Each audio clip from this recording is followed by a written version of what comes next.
Hello students, welcome back. Children, the first poem that we had in our syllabus, we have already discussed that, the cherry tree. Now this is the second poem we are going to discuss. Then it will be 2 lessons and 2 poems. Then we can move on to the literature section, जहाँ पे हम लोग English literature के बारे में पढ़ेंगे. English dramas के बारे में we are going to study, children. And then we also will be discussing about the writing skills. Now children, this particular poem, it's titled as The Sower. Now if you just look at some of the icebreakers that are given there just for discussion, when we meet personally, I will tell you how to answer them. Now the first question that they have asked their children, make a list of words related to agriculture. You could actually come across lots of words which are related to agriculture. Crops आता है बच्चों लोग, harvesting करके आता है, farmer आता है, tractors होते हैं, इक्विपमेंट्स होते हैं ना. अच्छा, इरिगेशन करके एक आध वर्ड आता है. अच्छा, रीपिंग करके एक आध वर्ड आता है. So all those words children which are basically related to agriculture. And all the activities, children, in which a farmer is basically involved have got some different names when it comes to agriculture. जैसे कि सबसे पहले उनका काम जो start होता है चलो उसको हम लोग प्लॉविंग करके बोलते हैं. प्लॉविंग के बाद में फिर we have got something what is called sowing. तो आप यहाँ पे सोइंग करके लिख सकते हो. सोइंग के बाद बच्चों लोग then there is something like transplantation. अच्छा, फिर वीडिंग होता है जहाँ पे अनवांटेड ग्रास को निकाल के फेंका जाता है. अच्छा, then children we have got harvesting, winnowing, okay, packaging, all these activities which are actually carried out by the farmer. Acha, now children, generally in our country, which are the fields which are given lot of importance when it comes to making a career choice. जैसे कि children, if you know something like people are always interested in activities like engineering, teaching, medical fields, doctor बनना है. अच्छा, other professions, though they make a significant contribution to the society, they do not get their due. बाकी के occupations को चलो कैसे, भले ही वो आपको आपका पेट भरने में मदद करते रहेंगे, लेकिन उनको अपना स्टेटस नहीं मिलता बच्चों. जैसे उसमें से एक तो आता है कौन, फार्मर.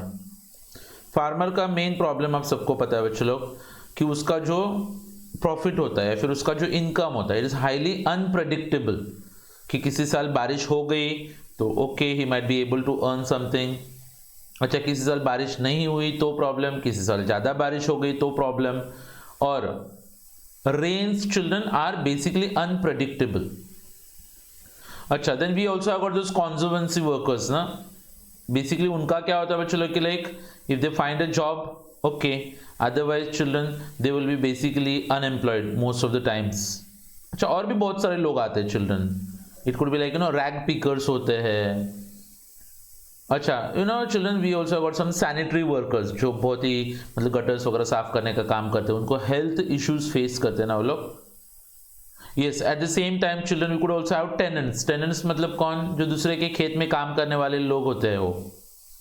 अच्छा, तो उन लोगों को कैसे, for example they have to pay a very high rent to the landlord. अच्छा, ऑटो रिक्शा ड्राइवर्स हो सकते हैं बच्चों लोग. मतलब there are lots of workers in our country, children, who are involved in such professions which are not very respectable in our society, though they help them to fill their stomach, we can say, children. Acha, now we also know that agriculture is the backbone of the Indian economy. Okay, क्यों? तो यहाँ पे agriculture is the backbone of the Indian economy. पहला reason क्या लिखा उन्होंने, a large part of Indian population is involve in agriculture. बहुत बड़ा पॉपुलेशन का हिस्सा बच्चों आज भी एग्रीकल्चर में इन्वॉल्व होता है. और क्या रीजन होता है बच्चों लोग, a huge part of GDP. GDP मतलब बच्चों अपने देश का ग्रॉस डोमेस्टिक प्रोडक्ट, या फिर we also refer to it as a national income. तो नेशनल इनकम में बच्चों एग्रीकल्चर का बहुत बड़ा कॉन्ट्रीब्यूशन आता है. Then the third reason could be children कि agriculture provides raw material and inputs to majority of the agro-based industries in India. And one more reason could be like children कि agriculture also supports the secondary sector and the tertiary sector. मतलब service sector, industry sector को support मिलता है agricultural sector की वजह से. और एक रीजन क्या होता है बच्चों लोग कि it provides food to the entire population. पूरे के पूरे देश को पेट भरने के लिए बच्चों एग्रीकल्चर ही सपोर्ट करता है, और majority of the population are employed due to agriculture and related activities.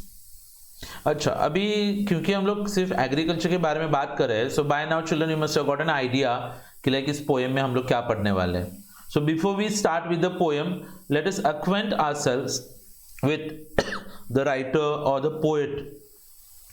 तो बच्चों लोग यहाँ पे ये जो इंट्रोडक्टरी पार्ट दिया हुआ है, here you will come across two different names children that we have got, and what are those two different names?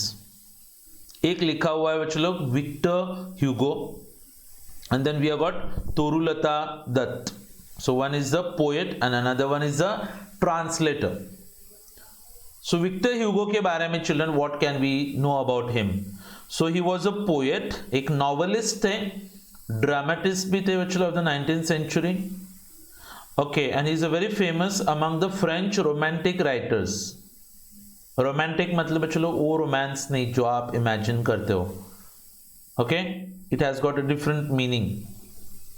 दो regarded in France as one of the country's greatest poets, he is better known for the novels as Notre Dame de Paris and Les Miserables करके उनके दो dramas बच्चों लोग बहुत ज्यादा famous माने जाते हैं। One was written 1831 and another one is 1862। अच्छा, now what is the contribution of Torulata Dutt in this poem? So she was a Bengali poet, also known as Toru। ज़्यादा तो उन्होंने बच्चों इंग्लिश में, फ्रेंच में पोएम्स लिखे थे। 4 मार्च 1856 को कोलकाता में जन्म हुआ था उनका।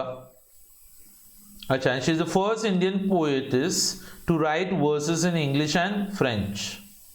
और उन्होंने बच्चों लोग बहुत सारे पोएम्स को ट्रांसलेट किया हुआ है बच्चों लोग। Before it's like you will be surprise, before the age of 21 उन्होंने बहुत सारे पोएम्स को ट्रांसलेट किया हुआ मिलेगा आपको। उन्होंने जो पोएम्स लिखे हैं उसमें कुछ फेमस नाम आते हैं आपके, Sita, lotus, then a casual in a tree, are well loved. अच्छा, अभी ये जो पोएम है बच्चों लोग, the sower is a translation of Victor Hugo's poem saison des semailles. तो ये बच्चों लोग फ्रेंच लैंग्वेज में लिखा हुआ पोएम है, ली सॉयर करके भी दिस इज एन एक्सटेंशन। अभी उसको ट्रांसलेट किसने किया है? तो it is translated by Torulata Dutt from French to English. So the sower is a poem about farmer who is sowing seeds. तो ये बच्चों लोग एक पोएम है जहां पे खेती करने वाले फार्मर के बारे में हम लोग बात करें। So he has seen many bad harvest in his life, बहुत सारे प्रॉब्लम्स फेस किए उसने। However, he is so optimistic of having a good harvest every time he tosses grain। तो हर बार जब वो खेत में ग्रेन को टॉस करता है तो उसको बच्चों लोग एक ऑप्टिमिज्म दिखाई देता है कि शायद इस बार अच्छी फसल आएगी करके। So he is very optimistic as far as the agricultural produce is concerned। Now let's see what the poem exactly is all about। So very simple, a short poem, romantic children। Here we are actually trying to describe the farmer and his love for the soil children, and that is why might be we refer to it as a romantic poem children। So let's begin with the poem children, the sower। Sower children, here when we say the sower we are actually referring to the farmer, क्योंकि वो खेत में बीज उगाता है ना बच्चों लोग, इसलिए सोवर करके रिफर किया जाता है। Now let's start. Sitting in a porch way cool. अच्छा, फर्स्ट वाला लाइन बच्चों लोग आपको उस फार्मर का पिक्चराइज करने के लिए एक इमेजरी बताएगा। It helps to picturise the farmer. So sitting in a porch way cool. Children, what's a porch way? Porch way का मतलब होता है बच्चों घर के सामने जो वैरांडा होता है, थोड़ा सा स्पेस होता है, ऊपर से शेल्टर आएगा बच्चों लोग, नीचे मतलब बैठने के लिए एक जगह होती है। अच्छा, but there are no walls, open रखा जाता है उसको, घर का वैरांडा बोलते हैं उसको हम लोग। तो पोएट बच्चों लोग पॉर्च वे में बैठा हुआ है, cool. Now what does that mean children? शांत बैठा हुआ है, and he is lost in thoughts, गहरी सोच में डूबा हुआ है वो। अभी इस लाइन को आप थोड़ा एनालाइज करोगे तो you will understand one thing कि कैसे लिखा है, देखो बच्चों लोग, sitting in a porch way cool. Actually इसको कैसे होना चाहिए था बच्चों लोग, sitting cool in a porch way.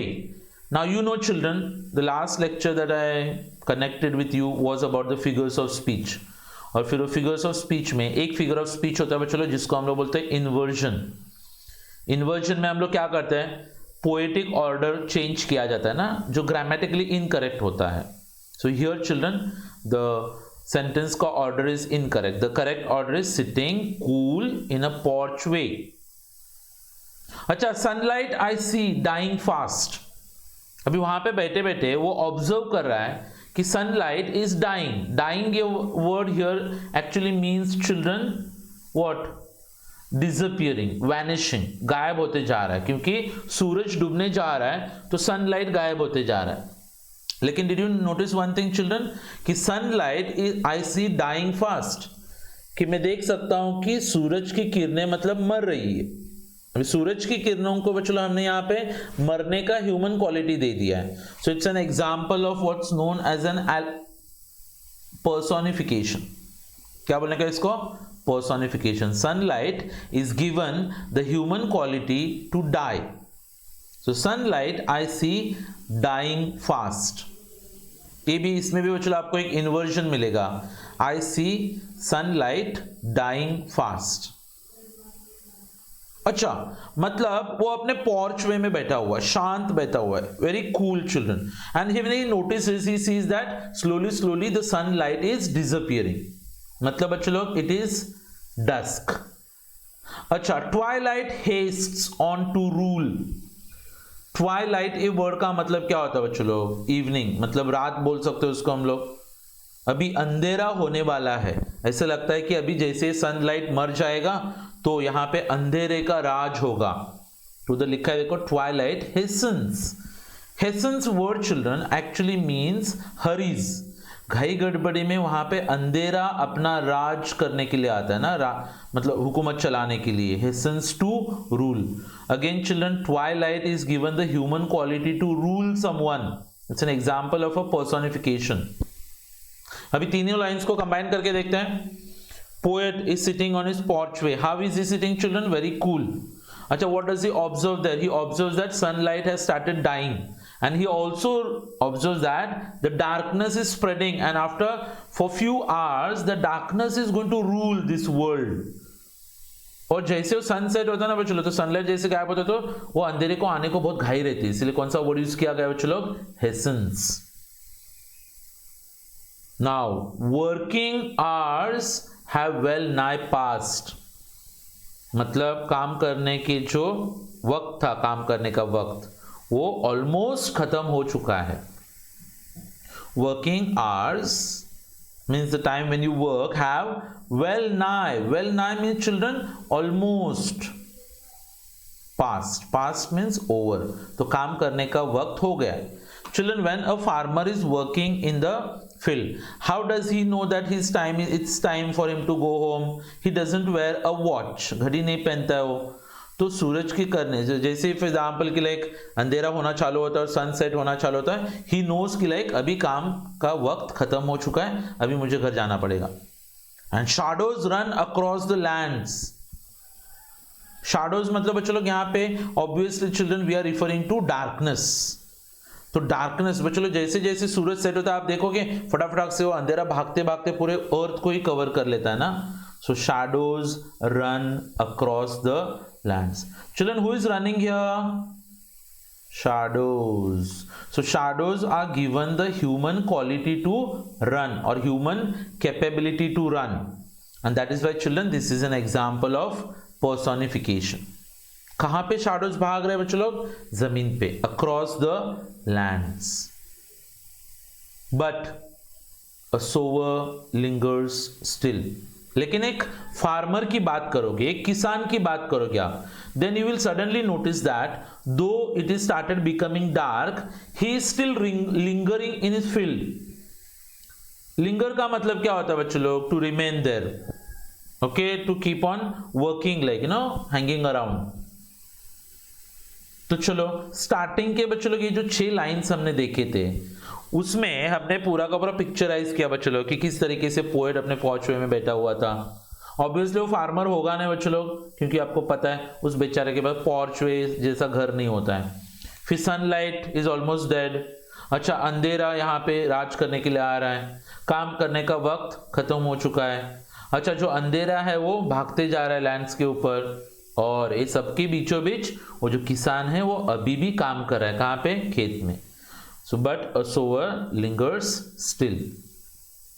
Old in rags he patient stands. अभी बच्चों लोग आपको फार्मर का डिस्क्रिप्शन मिलेगा। ओल्ड बोला है, ओल्ड बूढ़ा हो चुका है वो। In rags, rags means he is wearing all the torn out clothes, फटे हुए कपड़े पहने उसने। He patient stands. Patient word children here means उसमें से पेशेंस दिखाई देता है, बहुत संयम रहता है ना उसके साथ बच्चों लोग। So much of patient children, you know, आप कभी सोच भी सकते हो बच्चों लोग, ये पेशेंट वर्ड यूज करने के पीछे और एक रीजन हो सकता है कि आज अगर आप 1 महीना जॉब करते हो बच्चों लोग कहीं पे जाके, तो आपको पता होता है कि लाइक 1 तारीख को या फिर 10 तारीख को आपको आपका सैलरी मिलेगा। लेकिन when it comes to the farmer children, farmer है ना, मई में खेती का तैयारी चालू करता है, जून जुलाई में पूरा खेती करता है वो, लेकिन उसको ये पता नहीं होता है कि लाइक वो फसल आएगी क्या नहीं आएगी। अगर फसल आती भी है तो भी बच्चों आपको पता है अक्टूबर नवंबर आता है, उसके बाद में उसको बेचने का, उसके बाद में उसको पैसा आएगा। तो almost children he is not even aware कि लाइक उसको कुछ प्रोसीड्स मिलेगा क्या, कब मिलेगा उसका भी गारंटी नहीं। 6 महीने के बाद जो उसको कुछ मिलने वाला है उसके लिए वो अभी मेहनत कर रहा है। चलो कितना पेशेंस होगा उसके अंदर, सोचो। So that is why they have used the word old in rags he patient stands. अच्छा, इसमें भी आपको इन्वर्जन मिलेगा बच्चों लोग। अच्छा, सपोज फॉर एग्जांपल की like he stands patient in old rags करके, हाँ, तो you can actually call that as inversion. Now looking on I feel a thrill. ये फार्मर को ऑब्जर्व करते हुए पोएट जो है बच्चों, Victor Hugo, he feels a thrill. Thrilling experience मतलब पता है बच्चों, something which makes you very excited ना children. Yes, you get those goose bumps की, लाइक फॉर एग्जांपल एक थ्रिलिंग एक्सपीरियंस आता है। Looking on I feel a thrill, ये भी उल्टा लिखा हुआ सेंटेंस है बच्चों। I feel a thrill looking on, मतलब ये सब देख के मुझे बहुत थ्रिलिंग एक्सपीरियंस आता है। ब्लैक एंड हाई ही सिलॉट। अच्छा, सिलॉट वर्ड का मीनिंग पहले समझ के लेना बच्चों लोग। सिलॉट वर्ड एक्चुअली मींस एक आध व्यक्ति अगर अंधेरे में खड़ा है तो आपको उसका पूरा चेहरा नहीं दिखाई देगा, लेकिन आपको उसका ना आउटलाइन दिखाई देता है बच्चों लोग, शेप। उस आउटलाइन को सिलॉट करके बोला जाता है बच्चों लोग। मतलब अगर सामने से अंधेरा है, बैक साइड में अगर लाइट है बच्चों लोग, तो आप जब उसको ऑब्जर्व करोगे तो आपको उसका सिर्फ स्ट्रक्चर दिखता है। तो फार्मर का जो सिलॉट है बच्चों लोग, वो कैसे दिखता है? Black and high, he is tall, he is black because of the shadow children, क्योंकि वहां पे अंधेरा है। now dominates the furrows deep। बच्चों लोग यहाँ पे furrows जो दिखते हैं आपको, फरोज का मतलब क्या होता है? जब हम लोग खेती को प्लाव करते हैं बच्चों लोग, खेती को प्लाव करने के बाद में उसमें फरोज बनाए जाते हैं ताकि आप उसमें अनाज को रख सको। तो डीप होते हैं बच्चों लोग, ट्रेंच बोल सकते हो उसको, एक लाइन जो गहरा जाता है उसमें अनाज डाल के बाद में उसको कवर किया जाता है। तो बच्चों लोग फरोज, लेकिन क्या पता यहाँ पे उसके चेहरे पे भी आपको बहुत सारे फरोज दिखाई देंगे ना, जो दिखाता है कि लाइक वो ओल्ड हो चुका है करके। Now to so the task is set. अभी उसका टास्क जो है बच्चों लोग, उसका जो ड्यूटी है वो क्या है? अभी फसल उगानी है उसको ना। Now to so the task is set. बच्चों इसमें भी आपको इन्वर्जन मिलेगा। कैसे? Now the task is set to sow. और आप वहां पे देख सकते हो बच्चों, सो और सेट में एस एस का साउंड भी रिपीट किया गया है। और अगर उसको हम लोग रिपीट करते हैं बच्चों लोग तो उसको क्या बोलते हैं ये भी पता है क्या? It's known as alliteration. Soon shall come a time to reap.